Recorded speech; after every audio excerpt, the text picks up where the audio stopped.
여러분 반갑습니다. 그림 연상법과 이미지 트레이닝을 통해 건축 시공의 이론을 정립하고 익히며 나아가 건축기사, 산업기사 시공 분야의 필기와 실기시험 대비에 여러분께 작은 도움을 드리고자 유튜브 채널을 통해 인사드리는 트러스트 박입니다. 이 영상을 통해 제가 가르치는 학생뿐만 아니라 건축 시공 기술자, 건축 자격증을 공부하는 모든 사람들이 건축 시공에 대한 이론 정립을 보다 쉽고 편리하게 이해하고 준비하기를 기원합니다. 영상이 마음에 드신다면 수강료 대신 구독, 좋아요, 알림 설정 꼭 부탁드립니다. 먼저 건축 시공 본문 첫 번째 시간인 오늘은 앞으로 강의의 목차와 건축 자격증 시험의 출제 빈도를 간단히 분석해보고 총론 파트의 이시화와 V, LCC의 개념부터 그림 연상법과 이미지 트레이닝을 통해 공부해 보도록 하겠습니다. 여러분이 집중해서 학습하는 적당한 일회 분량이 20분 내외 정도이므로 가능한 이 시간에 맞춰 강의토록 노력하겠습니다. 건축 시공 강의 목차와 건축 자격증 출제 빈도를 간단히 살펴보겠습니다. 목차는 총론과 공사관리, 공사관리는 품질, 원가, 공정, 안전관리가 되겠고요. 가설공사, 토공사, 지정 및 기초공사, 철근공사, 거푸집공사, 콘크리트공사, 철골공사, 조접공사, 기타 마감공사, 그리고 적산순으로 강의를 진행하겠습니다. 건축 자격증 출제 빈도를 보았을 때 총론과 공사관리 부분에서 거의 20%, 콘크리트 공사에서 거의 20%가 출제되고 있는 것이 유의해야 할 특이할 상황이라 할 수 있겠습니다. 자, 그럼 총론의 이시화 부분부터 살펴보겠습니다. 이시화란 책에서는 건설사업의 발굴 및 기획, 설계, 시공, 유지관리에 이르기까지 사업 전반에 관한 것을 종합, 기획, 관리하는 업무 영역의 확대로 정의되어 있습니다. 이것을 암기하기는 굉장히 어렵고 또한 암기한 이시화의 내용을 지속적으로 기억하기란 더욱더 어려운 상황이죠. 그래서 우리는 이시화의 정의를 쉽고 편하게 암기하기 위해 그림 연상법으로 한번 학습해 보겠습니다. 아래 그림은 이시화에 대한 전반적인 상황을 나타낸 그림으로, 이시화란 과거 건설회사는 시공만 수행하던 것을 여기서 여기까지로 업무 영역을 확대하는 것이다 라고 먼저 입을 틔우는 것입니다. 입이 터지면 여기가 어디냐는 물음이 생길 것이고, 여기는 프로젝트 발굴에서 여기까지는 유지관리가 되는 것입니다. 즉 일반적인 암기로 기억이 가물가물하면 한마디도 말하기 어렵지만 그림 연상법으로 학습하면 건설회사가 시공 분야만 수행하던 것을 여기서 여기로 확대하는 것이라는 것을 머릿속 그림에서 말할 수 있게 되고, 이것을 이미지 트레이닝으로 언제 어디서든 학습하면 여기가 어딘지 여기까지가 어딘지를 말하고 세부 내용도 암기하는데 큰 어려움 없이 기억할 수 있을 것입니다. 이 시와 그림을 좀 더 쉽게 머릿속에 저장하기 위해 그림에 대한 설명을 좀 더 드리겠습니다. 하나의 프로젝트를 수행하려면 먼저 어떤 대지를 대상으로 그 대지에 무슨 용도의 건물을 지을 것인지에 대해 생각하는 것이 프로젝트 발굴입니다. 여기서 대지란 집을 지을 수 있는 땅, 즉 도로와 접하는 땅이 되겠죠. 발굴된 프로젝트에 대해 어떠한 형태로 짓고 어떠한 규모로 지을 것인지 기타 등등으로 기획을 하게 됩니다. 기획된 부분에 대해 토지 수용비 및 시설 공사비 등이 얼마나 투입될 것이고 이러한 용도와 규모로 시설 공사를 했을 때 얼마나 많은 고객들의 수요가 발생할 것이며 그 고객들의 수요로 인해 수익이 날 것인지에 대해 조사하는 것이 바로 타당성 조사입니다. 이 프로젝트 발굴, 기획, 타당성 조사를 우리는 통상 컨설팅이라 하고 시행사에서 수행하게 됩니다. 이 컨설팅이 21세기 들어 굉장히 강조되고 있는 상황으로 제 개인적인 생각이지만 건축 프로젝트의 성공과 실패의 대부분이 여기서 좌우될 것입니다. 다음 단계는 기획되어진 내용을 설계에 반영하는 기본 설계를 거치고 여기에 구조와 설비 및 마감 등을 가미한 실시 설계 과정이 진행됩니다. 이 기본 설계, 실시 설계를 우리는 통상 엔지니어링이라 하고 설계사무소에서 이 작업을 수행하게 됩니다.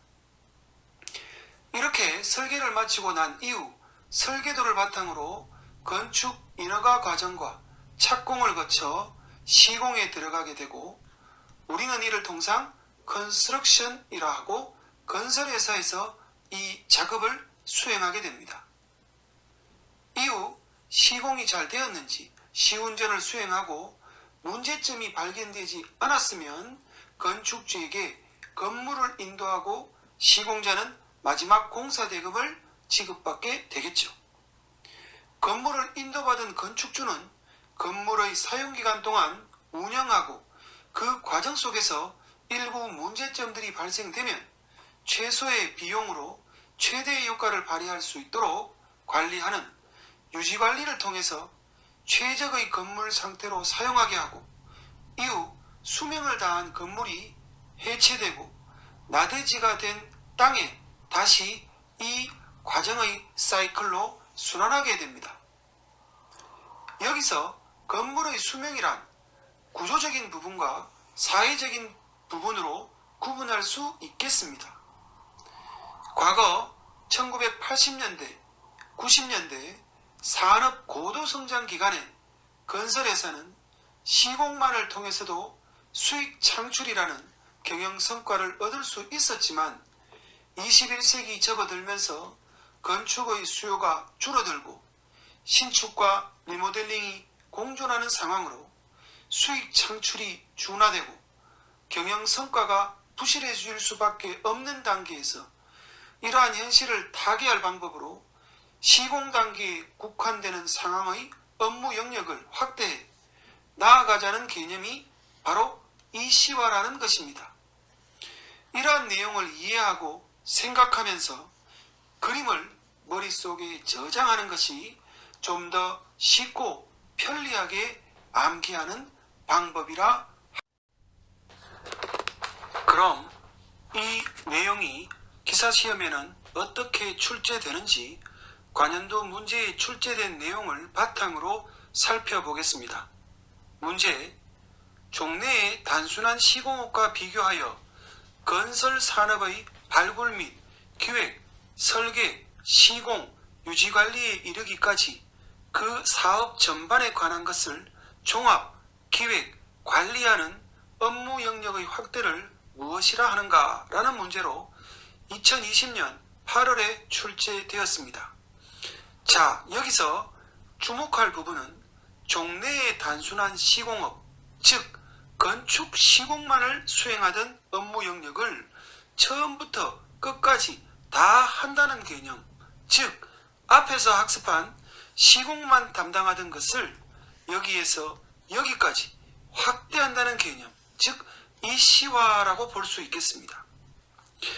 이러한 문제가 객관식이든 주관식이든 단답식으로 나오든 상관없이 우리는 그림 연상법으로 익히고 이미지 트레이닝으로 학습한다면 어렵지 않게 이 문제를 대응할 것으로 판단됩니다. 다음은 V에 대해 살펴보겠습니다.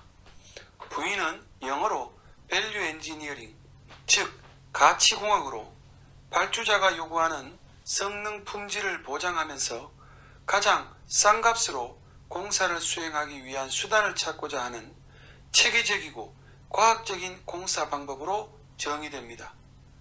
우리는 여기서 공식을 그림연상법으로 적용해야 하는데, value, 즉 가치는 cost, 비용 분의 function, 즉 기능으로 표현됩니다. 공식을 머릿속 그림으로 외우고 입력하였다면 그 그림을 떠올려 분모의 cost, 즉 비용을 줄이고 분자의 function, 즉 기능을 높이거나 분모의 cost가 유지되고 function, 기능이 높아지거나 아니면 cost가 낮아지고 function, 기능이 유지되는 세 가지의 경우 value, 즉 가치가 높아질 것으로 파악될 것입니다.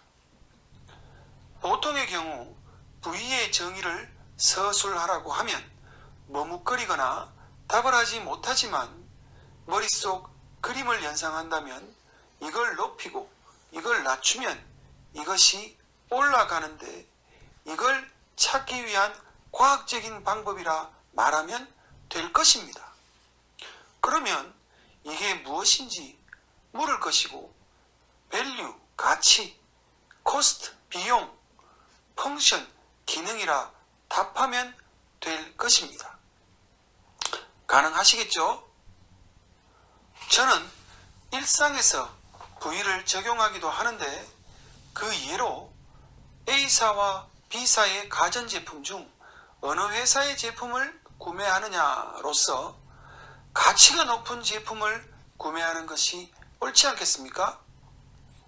먼저 구매자인 나의 입장에서 자금력을 우선으로 할 것인지 아니면 기능이나 품질 등을 우선으로 할 것인지를 결정하고 A사 제품의 비용과 B사 제품의 비용과 기능과 품질 등도 함께 비교 분석합니다. 이를 통해 구매자인 나의 입장에서 가장 합리적이고 이상적인 가치가 있는 회사의 제품이 구매됩니다. 다들 그렇게 하고 계시죠? 이해되십니까? 우리 건설 현장에도 설계에 제시된 공법에 대해 V를 적용하여 다른 공법을 제안하도록 유도하고 있습니다. 여기에 대해 흑마기 공법을 대상으로 파악해 보겠습니다. 흑마기 공법에는 버팀대 공법과 어스안카 공법이 있는데 버팀대 공법이 더 좋은지 어스안카 공법이 더 좋은지에 대한 절대적인 기준은 없습니다. 따라서 우리는 현장의 집안 조건, 주변 환경, 공사의 편의성 등을 살펴 가장 합리적인 공법을 선정해야 하는데 이때 V를 적용해 분석하면 더욱더 합리적으로 공법 선택이 될 수 있지요.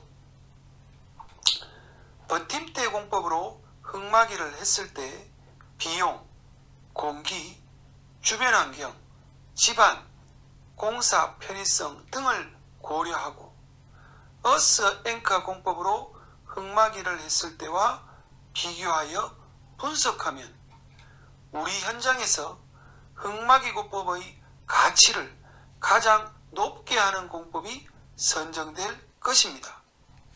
여기서 공법 선정에 주안점을 두어야 하는 것은 가산치를 어디에 두느냐입니다. 즉 공기가 부족한 현장은 공기 단축 쪽에 가산치를 두고 공사비가 부족한 현장은 공사비 절감 쪽에 가산치를 두는 등 해당 현장의 특성을 치밀하고 정밀하게 분석하여 결정해야 가치를 가장 높이는 결정이 되는 것입니다. 그럼 이 내용이 기사 시험에는 어떻게 출제되는지 관연도 문제에 출제된 내용을 바탕으로 살펴보겠습니다. 문제, 원가 절감 기법으로 많이 쓰이는 VE, 밸류 엔지니어링의 적용 대상이 아닌 것은?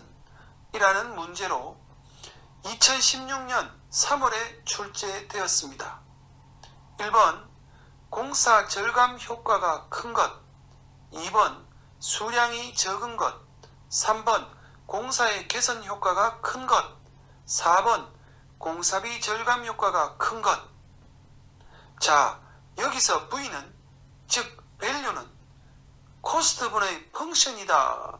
즉 V는 C분의 F라는 공식을 머릿속에 그림으로 기억해야 됩니다.